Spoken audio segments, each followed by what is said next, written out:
Le ncwadi iyakusiqiniseko Mvelase, ingane kamama uMamkhwanazi, eDukuduku eKhula Village, ubaba kaNimrod. Ngiyamthanda uMvelase omuhle owavela ngothando kumina. Ubani kanti owathi amadoda yiwona azohlala ebhala.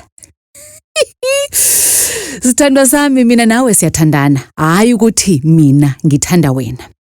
Ilapha ke indaba. Inhliziyo yakho ingumgwaqo phambana, ngesilungu bathi crossroad. Inhliziyo yakho gijima isineke, sisuke phansi ekujuleni, siqubuke sidlule enhliziyweni size kimi.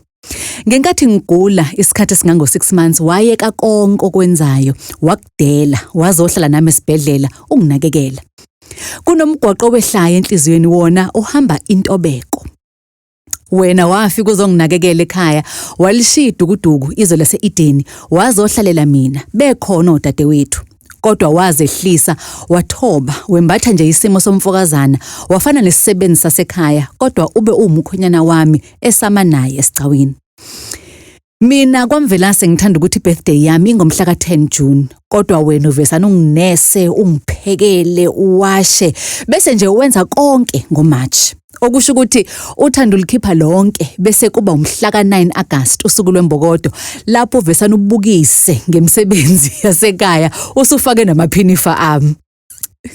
Hayi, lo dadewethu sekathi udalula konke manje, ufake lo bhuti abanye ingcindezi. Ama-calls onke akho ngiyawabamba, ama-messages akho ngiyawafunda, ifoni yakho ihlala kimi anginankinga. Amakhadi akho asebhenki alokho ahlala kimi emva komshado cause okwakho okwami. I-profile pic yefoni yakho yimina. So mina ngizokhala ngani ngoba ngiphakathi komhlane nembeleko. Bathe ngikudonsa ngekhala, cha akunjalo, ukuthi lo mthambo wokubekezela nokulalelisisa unawo. Ngithanda wena ngoba ngabona impambosi iphelele, impambosi yokuthanda ikhona enhliziyweni, impambosi yokungisondeza nganeno unayo, impambosi yokubuka unayo. Ngenkathi ukhetha wakhetha kahle kulesiphalaphala esiyimina.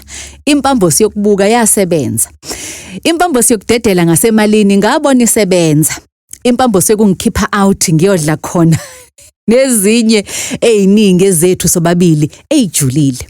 Lezo mpambosi ngachazwa izona, ngavuma ukuyogana kwaMvelase. Angibonga ithuba, yimina umama wakwakho usindisiwe ngidi eThekwini osewagana eDukuduku.